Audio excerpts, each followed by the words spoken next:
பிரகாஷ், திட்டமிட்டே இந்த தாக்குதல் நடத்தப்பட்டிருக்கு, அதற்கு பின்னணியிலிருந்தும் யாரோ சிலர் செயல்பட்டிருக்கிறார்கள் அப்படின்னு சவுக்கு சங்கர் சொல்றாரு.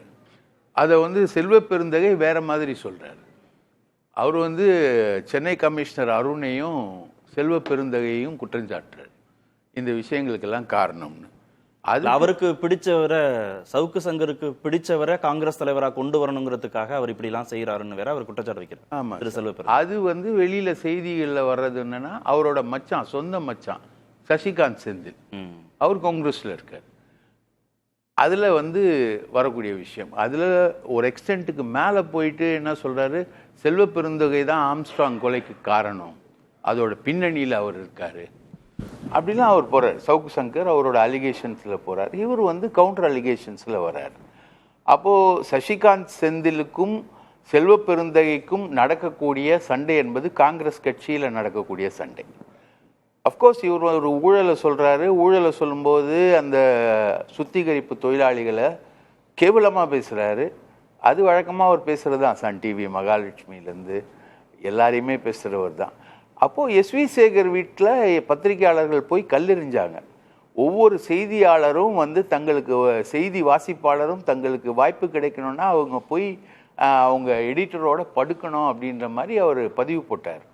அதுக்கு பத்திரிகையாளர்கள் கொந்தளிச்சு போய் அவர் வீட்டுக்கே போய் கல்லடிஞ்சாங்க. அதுக்கப்புறம் நடக்கக்கூடிய நிகழ்வு என்பது இது.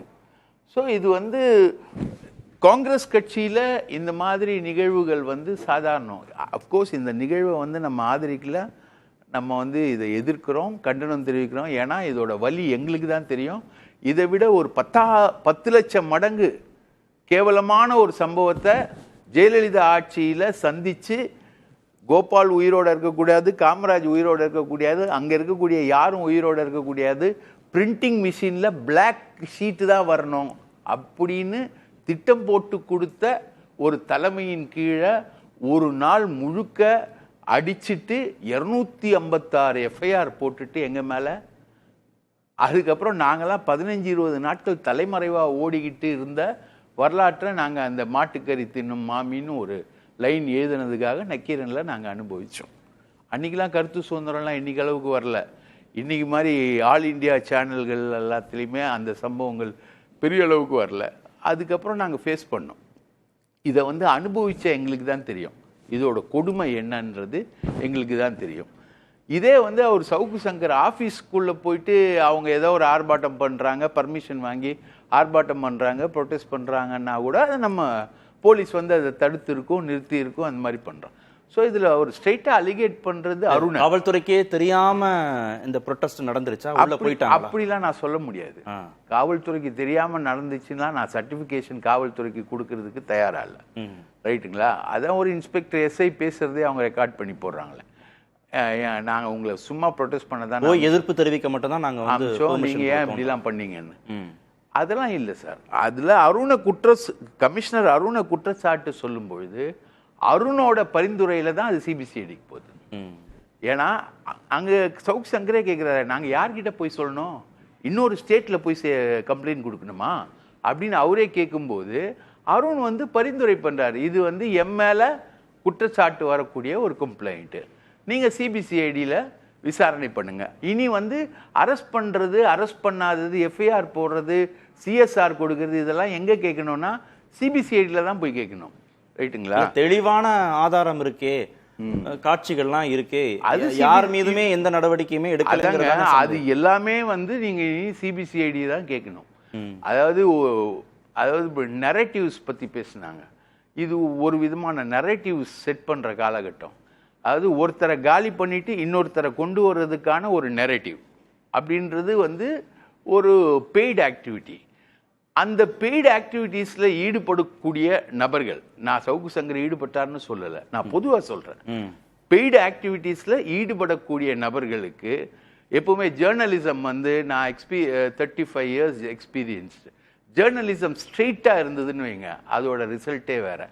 இப்போ என்னை கள்ளக்குறிச்சியில் அடித்து கிட்டத்தட்ட எனக்கு ஹார்ட் அட்டாக் நான் செத்து போகிற சூழ்நிலைக்கு போனேன், கள்ளக்குறிச்சி பள்ளி இஷ்யூவில். இதே சவுக்கு சங்கர் அந்த அம்மாவுக்கு என்னன்னு கிண்டலாக கேட்ட அதே இஷ்யூவில் நான் பாதிக்கப்பட்டேன். நான் அந்த பொண்ணுக்காக போராடினேன், அடி வாங்கினேன். அப்போது அந்த பள்ளி நிர்வாகத்தோட நெருக்கமாக இருந்து சவுக்கு சங்கர் தான் இதெல்லாம் செய்ய சொன்னார்னு சொன்னாங்க எங்கிட்ட. அதுக்கான ஆதாரம் இல்லை, அது நம்பவும் இல்லை. ரைட்டுங்களா? அதே மாதிரி சாவித்திரி கண்ணனா அதே இஷ்யூவில் தான் பத்திரிகை சுதந்திரம்னு வருவாங்க, 2 மிதிங்க அப்படின்னு இவர் ட்வீட் போட்டார் சவுக்கு சங்கர். மாதிரி நிறைய பத்திரிகையாளர்களை நிறைய விதமாக எதை வேணால் சொல்லலாம், எப்படி வேணா செய்யலாம். இப்போ நாங்கள்லாம் பத்திரிகையாளராக நீடிச்சுக்கிட்டு இருக்கோம், வந்துட்டுருக்கோம், வாழ்ந்துக்கிட்டு இருக்கோம், எல்லாமே பண்ணிக்கிட்டு இருக்கோம். நிறைய இஷ்யூஸ். நான் சங்கராச்சாரியார கைதுக்கு காரணம் சொல்ற துணி தான் பிரச்சனைன்றீங்க. நக்கீரன் தான். ஜெயலலிதாவுடைய கைதுக்கு காரணமும் நக்கீரன் தான். இந்த மாதிரி நிறைய ட்ராக் ரெக்கார்டு எங்களுக்கு பிரேமானந்தா, நித்யானந்தா, அந்த ஆனந்தா, இந்த ஆனந்தா, உலகத்தில் இருக்க எல்லா ஆனந்தாவும் எல்லா சீடியும் ப்ளூ ஃபிலிமும் எல்லாத்தையுமே வெளியிட்டது நக்கீரன் தான். ஆனால் எங்களுக்கு வந்து மாட்டுக்கறி தின்னும் மாமியில் தான் பிரச்சனை வருது. ஏன் அதுக்கு மட்டும் பிரச்சனை வருதுன்னா அதில் வந்து அந்த ஆட்சியாளர்கள் சம்மந்தப்பட்டு அந்த ஆட்சியாளர்களோட கோபம் வந்து எங்கள் மேலே திரும்பிச்சு. ரைட்டுங்களா? ஸோ இந்த மாதிரி இஷ்யூஸில் எல்லாத்துலேயுமே இதில் நரேட்டிவ் செட் பண்ணுறாங்க. எல்லாத்தையும் புறந்தள்ள முடியாது. சவுக்கு சங்கர் பேசுகிற எல்லா விதமான குற்றச்சாட்டுகளையும் புறந்தள்ள முடியாது தானே ஷபீரும் குறிப்பிடுறார்.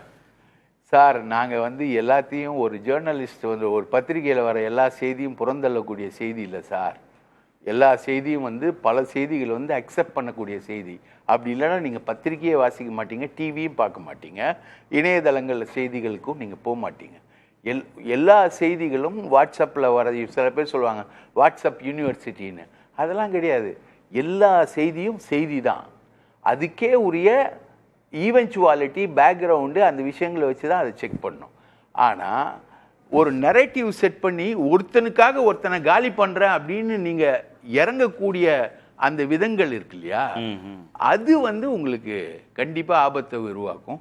செய்தியிலேயே நான் கற்றுக்கிட்ட பாடம் என்னன்னா, எந்த அதை எதிர்கொள்கிற விதமும் ஜனநாயக முறைப்படி தானே இருக்கணும். காங்கிரஸ் கட்சிக்குள்ள வேஷ்டி கட் சட்டை கீக்கிறது, அடிச்சுக்கிறது, பிடிச்சிக்கிறது, அந்த ப்ரொட்டஸ்ட்டை வேற மாதிரி கொண்டு போகிறதுன்றதுலாம் அவங்களுக்குள்ள நடக்கக்கூடிய பல பிரச்சனைகளில் ஒன்று. இன்னொன்று, நான் செய்தியாளனாகவே நான் ஒரு விஷயத்த சொல்கிறேங்க இல்லைங்க. ஒரு செய்திக்கு உங்களை பற்றி நான் எழுதுறேன்னா உங்ககிட்ட என்ன கருத்துன்னு கேட்கணும். நான் தேர்ட் பார்ட்டி அதோடு நிறுத்திக்கணும். உங்களோட எதிரியோட ஒரு அண்டர் கிரவுண்ட் டீலிங் போட்டு உங்களை நான் அடித்தேன்னு வச்சுக்கோங்க, உங்களுக்கு இம்மீடியட்டாக என்ன வரும்னா, ஒரு செய்தியாளனா என்னுடைய அனுபவம், அவனை புழக்கணுண்டான்னு தோணும். அவன் எழுதினவன் யார், அவன் வந்து இந்த மாதிரி செய்தி நோக்கத்துக்காக இல்லை, வேற ஒரு அல்டீரியர் மோட்டிவுக்காக அதை அவன் பண்ணுறான்டா அப்படின்னா அடிக்கணும் அவனை அப்படின்றது வந்து ஆட்டோமேட்டிக்காக வரும், எல்லாருக்குமே வரும். என்னை கூட எழுதுறவன் யாராக இருந்தாலும் சரி, அவன் வந்து என்னை விமர்சனம் பண்ணி எழுதுறான்னா ஓகே ஃபைன், விமர்சனம் பண்ணி எழுதுறான், அவனுக்கு உரிமை இருக்குன்றது. ஆனால் இன்னொருத்தங்கிட்ட காசு வாங்கிட்டு என்னை எழுதுறான் அப்படின்னும் போது அதுல ஒரு அல்டீரியர் மோட்டிவ், வன்முறை, அவனுக்கு ஒரு பாடம் வரும். இல்லை, கோபம் வந்தா கூட அவர் அந்த கருத்துல நியாயம் இல்லைன்னா அவர் நீதிமன்றத்தை நாட முடியும். என்னை பத்தி தப்பா எழுதிட்டாரு, இல்லைன்னா காவல்துறையை நாட முடியும். நீதிமன்றத்தை நாடணும், காவல்துறையை நாடணும். ப்ரொட்டஸ்ட் பண்ணுறதுனா கூட போலீஸ்கிட்ட பர்மிஷன் வாங்கி ப்ரொட்டஸ்ட் பண்ணணும். அதுக்கான விஷயங்களுக்குள்ள போனோம். செல்வ பெருந்தகையே சொல்றாரு, அந்த நிகழ்வு வந்து தவறானது. செல்வ பெருந்தகை அவரோட ஓன் ஸ்டேட்மெண்ட் சட்டமன்றத்தில் இன்னைக்கு புதிய தலைமுறையில் ரமேஷ் எடுத்திருக்காப்ல, ரமேஷ் முருகேசன். அவருடைய ப்ரொட்டஸ்ட் வந்து அந்த நிகழ்வு வந்து தேவையில்லாத போனா யாருமே காங்கிரஸ் சேர்ந்தவங்க இல்லை சொல்றாரு. அவங்க உறுப்பினர் கார்டை காட்ட முடியுமா அப்படிலாங்க. ஸோ அதெல்லாம் சப்ஜெக்ட். அதில் ஒரு வழக்கறிஞர் சம்மந்தப்பட்டு வராங்க, பெண் வழக்கறிஞர். அவங்கெல்லாம் வந்து காங்கிரஸோட ரிலேட்டட் அப்படின்றதெல்லாம் தெரியுது. இது எல்லாமே சப்ஜெக்டட் தான். ஆனால் எங்கே வருதுன்னா, செந்தில்வேல் சொன்ன மாதிரி நீங்கள் வந்து முதல் கோணல் முற்றும் கோணல். ரைட்டுங்களா? வண்டியை வந்து ஹேண்டில் பார் ஸ்ட்ரைட்டாக வச்சு ஓட்டினா ஓகே, நீங்கள் ஹேண்டில் பார் கிராஸாக வச்சு ஓட்டினீங்கன்னா ஆக்சிடெண்ட்டில் தான் முடியும். எஸ்.